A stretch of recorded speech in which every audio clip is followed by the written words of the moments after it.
Céleste Callen is a second-year PhD student at the University of Edinburgh. Her research interests revolve around the exploration of the subjective experience of time in the 19th century novel, with a particular focus on Charles Dickens.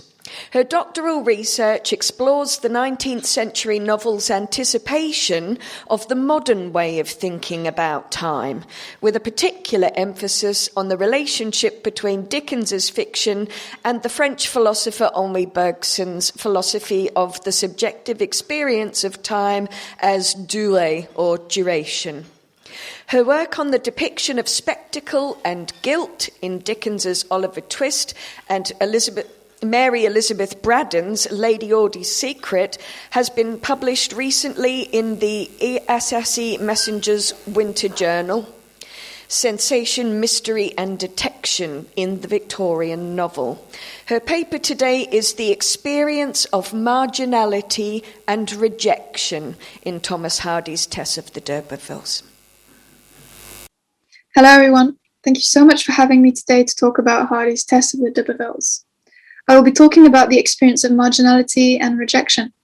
This was inspired by a comparison between Shelley's Frankenstein and Hardy's Tess, looking at a comparison between Victor's creature and Tess as creatures on the margins. The 1818 edition of Shelley's novel has a poignant epigraph, which, as Carolyn Williams underlines, brings to light the fact that the, quote, unsought-for gift of life, end quote, is not necessarily a gift and can also be a curse. For Tess, just like Frankenstein's creature, the perpetual question of belonging emerges from a life of torment and despair. Leonard A. Bjork argues that, quote, Hardy was very much aware of class distinctions and the suffering and hardships due to class restrictions in society, end quote. But he also had his, quote, own view of human fallibility as a cause for tragedy, end quote. However, his characters are very much defined by the societal categories they are assigned to. Tess's need to seek protection through marriage, or Alex's power over her, do not originate in their innate character. Bjork further emphasizes the fact that Hardy reveals this clash and contrast between, quote, human nature and the anti-human values which these novels attribute to modern society, end quote, as the root of the problem here.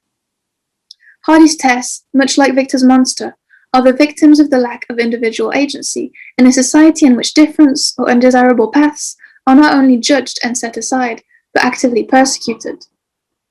In this discussion, my aim will be to reveal the ways in which Frankenstein's creature informs the understanding of Tess, a mirrored, marginalized creature herself. The running thread that unites these texts is the profound interest in the intensity of existence and the relationship between the self and the world. The purpose of this comparison is to reveal how these novels intertwine in their depiction of society's perception and placement of the individual as an outsider, but also the effect this has on the individual's own self-perception. I will argue that, as a being on the margins of her society, Tess's relationship with the world and with herself, just like Frankenstein's creature, is fragmented and deconstructed as other.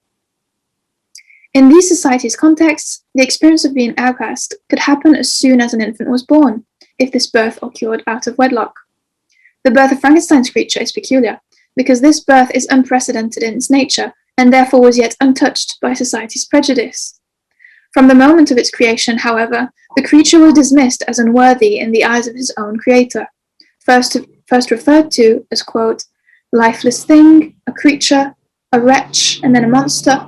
Victor's perception of his creation is pitiless as his description escalates, unhesitatingly assigning this being to the realm of other. When observing the cottagers, the creature becomes aware of this utter loneliness. Quote, the gentle words of Agatha and the animated smiles of the charming Arabian were not for me. The mild exhortations of the old man and the lively conversation of the loved Felix were not for me. Miserable, unhappy wretch. End quote. There is no opportunity for social integration because the creature has internalized society's rejection. I will remove this quote. Life, although it may only be an accumulation of anguish, is dear to me, and I will defend it. I thought this quotation was important because it resonates both with the creature's sense of isolation, but also Tess, and this desire to overcome any obstacle and cling on to life. Stephen Marcus notes that, quote, the that the quote, unrelieved and unredeemable awareness of this otherness, his singularity, difference, isolation, and uncared for state, his sense of his alterity as monstrous and as monstrosity itself, end quote, is what is important here. Indeed, Marcus further argues that, quote, the monster perceives this special otherness from the outset, when he is rejected and repudiated first by his creator, then by every human being that chances to see him, end quote. For Tess, on the other hand, although being born a woman was an inherent disadvantage in itself, there was the opportunity for experience and acceptance. That is, if she fulfilled the role and the image society had in mind for her. Tess was initially rejected as a result of her parents' irresponsibility, then by her experience of rape. Hardy's narrator refers to her as nature's, quote, poor creature from the beginning of the novel, as her encounter with Alec d'Urberville is premonitory of her unfortunate destiny, from which she will have no power to deviate.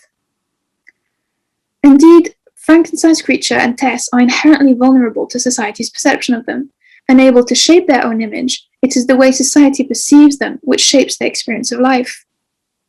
The physicality of being seen and judged, opposed to the subjective idea of being recognized and respected, is crucial to both of these texts. The creature's visible otherness and monstrosity are its downfall. In the same way, Tess's physical beauty is what will attract her own. Indeed, Janet Freeman argues that, quote, Tess's visible beauty is the shape of her destiny. From having once been seen, all the rest will strictly follow, end quote. To be looked at or to be consciously ignored, but more importantly, the way in which they are seen, determines these characters' fate.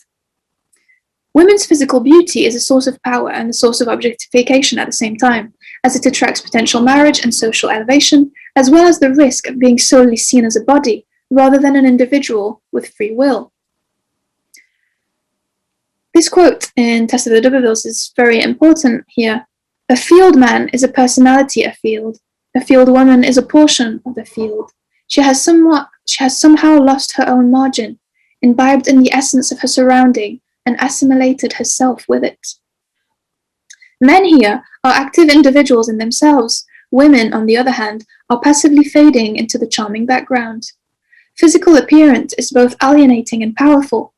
Frankenstein's creature's appearance is what separates him from the rest of humanity, whereas Tess's physical appearance is her only weapon available to access society's acceptance. Ultimately, however, it is this physical appearance and the way that it is perceived by others that determines both of these characters' positions as outcasts. When her mother sees the opportunity for an advantageous marriage with Alec, Tess's face is her, quote, trump card, her only way in, as it was for her mother. When she attempts to resist Alec, however, her physical beauty becomes dangerous and transforms her into, quote, a witch with bewitching powers, as the fact that she refuses him ignites his frustration. As Nicola Lacey points out, Tess does not, quote, lack rationality or agency. Rather, she is prevented by prevailing social norms from exercising that agency in self-determining ways, end quote. Woman here is a canvas on which people project what they want to see. The fact is that neither the creature nor Tess have asked to be looked at or categorized. They have simply asked to be acknowledged and respected. From the start, then, Tess is treated differently because of her gender and her physical appearance. It reaches its most cruel manifestation when she faces sexual assault. Tess's rape is depicted in an atmosphere of, quote, darkness and silence, end quote, but most of all, in a profound atmosphere of powerlessness and injustice, quote. But, might some say, where was Tess's guardian angel? End quote. Not only is this act denying her rights as a human being with free will, this experience will entail her rejection as a woman in society. The way she perceives herself henceforth is what she has internalized as society's perception of her. She is, quote, not a proper woman, end quote. Gretchen Brown argues, although referring to Gothic fiction, that, quote, both live burial and the Victorian concept of sexual fall are categorized by complete social and psychic isolation without the cessation of consciousness, end quote. This is precisely what makes her existence a perpetual internal torture. Tess's rejection from society is a death-like experience in which life has been emptied of meaning, as her identity as an individual with free will has been denied. and yet she continues to physically exist. In the same way as Frankenstein's creature attempts to fit in society despite the initial rejection by his creator, Tess's rape is followed by her attempt to blend into society despite the rejection she has experienced. Their first rejection did not stop them from trying to fight the odds against them, but shaped their own perception of themselves, which we see here in Shelley's quotes. "I shall relate events that impressed me with feelings which, from what I had been, have made me who I am." End quote. Indeed, as the creature observes the world and lacks recognition, his sense of abandonment haunts him as he perpetually questions who he is. Quote, "I had never yet seen a being resembling me, or who claimed any intercourse with me. What was I?" End quote. If the feeling of rejection in Frankenstein is quite explicitly internalized, Tess's experience of rejection is just as deeply felt. Quote, "She might have seen that what had bowed her head so profoundly, the thought of the world's concern at her situation, was founded on an illusion. She was not an existence, an experience, a passion, a structure of sensations to anybody but herself." End quote. This is a striking testimony to a feeling of utter loneliness and desperation. She feels as though she isn't even an existence, a living being with experiences and sensations to others but herself. Nicola Lacey underlines a crucial point. Indeed, Tess is acting in a world which is, quote, "particularly unforgiving of conduct which transgresses the boundaries of not only law but of conventional femininity." End quote. After the incident with the horse, Tess has internalized her feelings of guilt and shame, but most of all, her desire to redeem and prove herself to her family. As she internalized society's conventions, Tess ventures forth into the world with the perception of herself in mind, which diminishes her self-esteem and thus renders her unable to defend herself appropriately from Angel. From this denied individuality results a solitary feeling of alienation with society and the rest of the world. It is at a specific place that Tess finds solace, and paradoxically feels, quote, "least solitary." Indeed, it is in the forest that she is able to free her mind from society's gaze. Quote, "It is then that the plight of being alive becomes attenuated to its least possible dimensions." End quote. The weight of the world's perception of her situation shapes her own sense of self-worth. But here, as she faces her own sorrow alone, nature is soothing in its timelessness. She is no longer a woman, but simply a human being, a fleeting existence amongst all living things, at one with nature. Thus, Tess repossesses her inner self and transcends her alienation and loneliness here. An individual rooted in loneliness and dejection is unable to trace its roots and therefore grows with unstable foundations. Indeed, Victor's description of his childhood underlines the crucial sense of security and stability which characterizes a devoted and loving familial environment for the development of the individual. Quote, "My parents were possessed with a spirit of kindness and indulgence. We felt that they were not tyrants to rule our lot according to their caprice, but the agents and creators of the many delights we enjoyed." End quote. The later complaints Victor makes about the lack of understanding in his father appear puerile and futile compared to the genuine grievance the creature feels at Victor's shameless abandonment. This description is precisely what not only Victor, but society itself, as a figure of authority and control, fails to provide for the creature, an environment in which acceptance and opportunity enable growth. It is this lack of parenthood, guidance, and stability, as well as this sense of profound abandonment that is imposed upon the creature by his creator, but also by the paternal figure of society on Tess's existence. Indeed, the creature's first experience of rejection begins with Victor, but unravels like the tide. It is the rejection experienced after this first abandonment that is particularly destructive, as it annihilated renewed hope.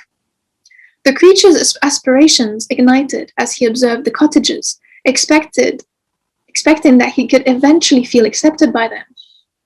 The pain of rejection is most strongly felt this second time, because it is the result of self-reflection. Quote, "I was, besides, endued with a figure hideously deformed and loathsome. I was not even of the same nature as man." End quote. The realization that the physical appearance and their difference with him makes him a threat in their eyes, despite his endeavors and efforts to acquire knowledge and communicate. And that is excruciating to the creature. Wherever he goes, wherever he looks, he searches and fails to find recognition. In the same way, Tess is first abandoned by her mother's lack of concern when her parents allow her to become a piece in the advantageous puzzle of marriage. Quote, "If 'twere doing again, I wouldn't let her go till I had found out whether the gentleman is really a good-hearted young man and choice over her as his kinswoman." End quote. From this rejection ensues her feeling of displacement, which will lead Tess to wish, like the creature, that she had, quote, "never been born." End quote. Indeed, injustice pervades the novel, and when she attempts to escape from the d'Urberville mansion, she's escaping inevitable subjection. Quote, "I have said I will not take anything from you, and I will not, I cannot. I should be your creature to go on doing that, and I won't." End quote. Later in the novel, as Angel reflects on his relationship with Tess, he is actually reflecting on their relationship's power hierarchy. Quote, "Do I realize solemnly how utterly and irretrievably this little womanly thing is the creature of my good or bad faith and fortune? What I am in worldly state, she is. What I become, she must become. What I cannot be, she cannot be. And shall I ever neglect her or hurt her, or even forget to consider her? God forbid such a crime." End quote. Janet Freeman denounces society's, quote, "failures to see Tess," end quote, which I argue not only pervade this novel, but just like society's failure to correctly perceive Frankenstein's creature, lead these characters to self-destruction. As they decide upon the day of their marriage, Angel dwells on Tess's happiness as depending, quote, "entirely on him," end quote, and refers to her as a, quote, "creature of moods," end quote. She is thus described by the narrator as a, quote, "bird in the springe," who was caught during her days of immaturity, end quote. Ironically, it is the people in Tess's life who are the source of her sorrow, rather than her immaturity, as they either abandon her, violate her, fail to protect her, or desire to control her. Comparing herself to the women around her, Tess's internalized inferiority fuels her alienation, as she considers them as more valuable and worthier of Angel because they have preserved their virginity. Quote, "You are all better than I," end quote. Trapped in the body of a woman, but denied as an acceptable woman, Tess is neither a virgin nor a wife, neither a woman nor a monster. Time passes, but the past weighs on Tess's sense of identity. The portraits they encounter in the old d'Urberville mansion are dauntingly symbolic. Quote, "As all visitors to the mansion are aware, these portraits represent women of middle age, of a date some 200 years ago, whose lineaments once seen can never be forgotten. The long pointed features, narrow eye, and smirk of the one, so suggestive of merciless treachery, and bold eye of the other, suggesting arrogance to the point of ferocity, haunt the beholder afterwards in his dreams." End quote. This description of merciless treachery and arrogance to the point of ferocity is far from resembling Tess, and yet the reader is told that, quote, "in addition to their effect upon Tess, her fine features were unquestionably traceable in these exaggerated forms." End quote. The uncanny resemblance evokes a mirrored image of herself, haunting her into her future with Angel. Hereditary appearance is mistaken for individual character, and Tess, just like Frankenstein's creature, rejects her own reflection. The ultimate consequence of society's rejection for both of these persecuted characters is their subsequent rejection of society's hold on them. Their rejection is their downfall because it has alienated them from their sense of inclusion. They were rejected, and so they come to reject their society's rules. The creature's intense frustration and anger towards his creator, and Tess's experience of continuous abandonment, both culminate in the act of murder. Indeed, Janet Freeman argues that the, quote, "murder of Alec d'Urberville is the expression of Tess's violated and denied identity," end quote. It is this very experience of being misunderstood which, as the events succeed one another, repress these characters into the margins of their story. Society, embodied in the people who reject them, is the maker of alienated creatures. The creature has asked nothing more than to be, quote, "a great and virtuous man," end quote, but instead is a shunned and flawed creature tied to his human world by neither love nor kinship. The creature is eventually forced by society itself to abandon any sense of morality because society has abandoned him. He even denounces the, quote, base and vicious actions of men, and he is unable to conceive the possibility that, quote, a man could go forth to murder his fellow, unquote. Cast away from any possibility to feel a sense of belonging, the creature has nothing to lose and frees itself from abiding by the laws of humanity. Indeed, Williams notes that, quote, the creature, instead of being elevated to divine status by his exploits, becomes satanic as a result of human prejudice, end quote. Tess, like the creature, affirms her position as a flawed monster in the eyes of those around her as soon as she commits the unforgivable. When Tess is surprised by Alec near the altar tomb, there is a sense of looming destiny in the way he suddenly appears before her, as though she had been watched all along. His insistent attempts to convince her are tormenting her, even resulting in her lamenting the fact that she is, quote, on the wrong side of this door, end quote, and thus on the wrong side of existence. Indeed, Lacey rightly argues that Tess is, quote, the victim of male cruelty and of her circumstances, end quote, as the succession of events in which she is rejected by the world lead to this terrible, impulsive, and desperate act. The crimes she commits, although unjustifiable, originate in their inability to assimilate the pain inflicted to them. The reason for Tess's downfall is, just like Frankenstein's creature, the lack of recognition that she repeatedly seeks and fails to acquire. Thank you so much for having me today. I hope you all have a lovely day, and thank you for having me.